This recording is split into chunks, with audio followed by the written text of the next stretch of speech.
Bem-vindo ao Contos da Meia-Noite. Aqui é a Fran. A partir de agora, o medo não pede licença. Apague as luzes, coloque os fones, feche os olhos e não olhe para trás. A história já começou. Antes de começar nosso relato, deixe aqui nos comentários de onde você está nos ouvindo. A caverna foi encontrada por acidente quando o trator de Diego Barbosa afundou a roda traseira num buraco que não havia estado ali na véspera. Era setembro, seco, o solo da pastagem rachadinho em padrões pareciam mapas de lugares que não existiam no mundo conhecido. Diego chamou os dois irmãos mais novos, Caio, 24 anos, e Túlio, 21, e os três examinaram o buraco que havia engolido a roda, circular, uns 80 centímetros de diâmetro, com as bordas do colapso sugerindo câmara abaixo. Diego jogou uma pedra. Levou 2 segundos para ouvir o impacto. A câmara era funda. Levaram 3 dias para ampliar a abertura o suficiente para descer. Compraram equipamento básico, cordas, capacetes com lanterna, luvas. Diego, como primogênito de 42 anos e dono da fazenda, ficou em cima segurando a corda. Caio desceu primeiro porque era o mais corajoso ou o mais imprudente, dependendo de quem avaliasse. Túlio desceu segundo. A câmara principal tinha uns 12 metros de diâmetro e uns 8 de altura, grande o suficiente para caber um caminhão, com o teto coberto de estalactites que cintilavam na luz das lanternas como dentes. O chão era de areia fina e branca que não deveria existir no subsolo daquela região de Planalto, longe de costa, longe de rio navegável. Havia pegadas na areia, antigas. As bordas haviam desmoronado com o tempo, mas inequivocamente humanas, de pé descalço, de tamanho de adulto, dirigindo-se para o fundo da câmara, onde havia uma abertura baixa que dava continuidade para túnel mais estreito. "Vamos ver o que tem lá dentro", disse Caio. "Não vamos", disse Túlio. Caio já estava agachando para entrar no túnel.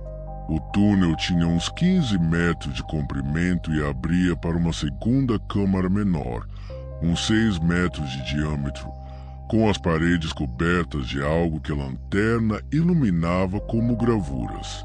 Não como as gravuras rupestres que apareciam nos noticiários sobre arqueologia, não animais estilizados, não cenas de caça. Eram figuras humanas, dezenas delas, em diferentes tamanhos, todas desenhadas com o mesmo estilo, linhas finas, quase anatômicas, com detalhes de musculatura que sugeriam conhecimento do corpo humano incongruente com o tipo de arte que se esperava encontrar em caverna no Planalto Central. As figuras estavam em posições que Caio examinou por um longo momento antes de perceber o padrão. Todas estavam olhando para o mesmo ponto. Todas apontavam para o canto fundo da câmara. No canto fundo havia uma fenda vertical na rocha, estreita, uns 30 centímetros de largura, com a escuridão lá dentro sendo de um tipo diferente da escuridão da câmara iluminada pelas lanternas. Era uma escuridão que não cedia à luz. Caio apontou a lanterna diretamente para a fenda. A luz entrou a alguns centímetros e foi absorvida. Não refletiu em nada. Desapareceu. Caio enfiou o braço na fenda até o cotovelo. Não aconteceu nada. Enfiou até o ombro. Virou o rosto para o lado para que o ombro passasse. Ficou assim por um momento, metade do tronco dentro da fenda, metade fora. Então puxou o braço de volta. "Tem algo lá dentro", disse Caio. Tocou minha mão. Túlio olhou para o irmão. "O quê?" "Não sei", Tocou. Como dedos, estava quente. Vamos sair daqui. Eles saíram. Subiram pela corda até a luz do dia. Os três ficaram de pé na pastagem rachada, olhando para o buraco. Diego perguntou o que havia lá dentro. Caio descreveu a câmara, as gravuras, a fenda. Mão quente, repetiu Diego, no escuro de uma fenda no subsolo. Tocou minha mão. Tinha dedos, disse Caio. Naquela noite, Caio não dormiu bem. Diego ouviu-se mexendo no quarto ao lado por horas. De madrugada, Diego levantou e viu a luz do quarto de Caio acesa por baixo da porta. Bateu. Caio demorou para responder. Quando abriu a porta, estava de pé perto da janela que dava para o pasto, o lado da pastagem onde o buraco estava, a uns 200 metros da casa. Não consegue dormir, disse Diego. Fica me chamando, disse Caio. Diego esperou. A fenda. Fica chamando. Não com voz. Como quando você precisa de alguma coisa e a coisa fica na cabeça até você ir buscar. Você não vai lá de noite, disse Diego. Sei disso, disse Caio. Diego foi dormir sem convicção.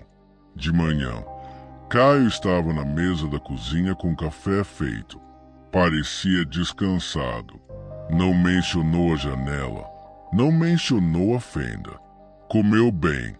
Trabalhou a tarde inteira na cerca do perímetro sul. À noite, foi dormir cedo. De madrugada, Diego acordou com o silêncio errado da casa. Foi ao quarto de Caio. A cama estava vazia. O lençol estava dobrado no canto com uma precisão que não era de sono interrompido. Era de cama arrumada deliberadamente por alguém que não pretendia voltar para ela. Diego acordou Túlio. Os dois pegaram lanternas e foram ao pasto. O buraco estava lá. A corda estava descida, tensionada, com peso. Eles chamaram. Nenhuma resposta. Esperaram. Em 40 minutos a corda começou a subir, não puxada por eles, subindo por si mesma com a regularidade de mecanismo. Quando o nó de subida chegou à beira, Caio emergiu. Colocou as mãos na borda, se levantou, ficou de pé no pasto entre os dois irmãos na escuridão da madrugada goiana. Diego iluminou o rosto do irmão com a lanterna. Caio estava intacto. Roupas, corpo, rosto, tudo no lugar. Mas havia algo nos olhos que Diego levou um longo momento para nomear porque nunca havia visto nos olhos do irmão. A ausência. Não os olhos de quem está chocado ou desorientado. Os olhos de quem não estava ali. Como o quarto com a mobília toda no lugar e nenhuma pessoa dentro. Caio, disse Diego. O rosto do irmão virou para ele. A boca abriu. E o que saiu era a voz de Caio. O timbre, a entonação, tudo reconhecível, mas com algo sobreposto que não havia estado lá em 40 anos de convivência. Estava chamando. Fui ver. O que tinha lá dentro, disse Túlio. O rosto do irmão sorriu. Era o sorriso de Caio.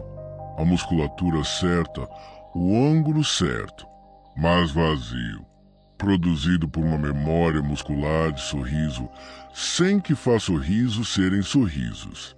Companhia, disse. Diego tampou o buraco com concreto naquela semana. Caio ajudou. Trabalhou bem, comeu, dormiu. Não mencionou a caverna novamente. Era Caio em todos os aspectos verificáveis. A voz, o riso, as histórias, os hábitos. exceto que os cachorros da fazenda nunca mais chegaram perto dele, e que à noite, quando Diego passava pelo quarto do irmão, via pelo vão da porta o vulto de Caio parado na janela que dava para o pasto, sempre na mesma posição, sempre olhando para o ponto exato onde o concreto cobria o buraco que cobria a câmara, que cobria o túnel, que cobria a fenda, que tinha algo lá dentro que havia tocado a mão com dedos quentes, esperando, com a paciência de algo que sabia que o concreto, no tempo certo, cederia.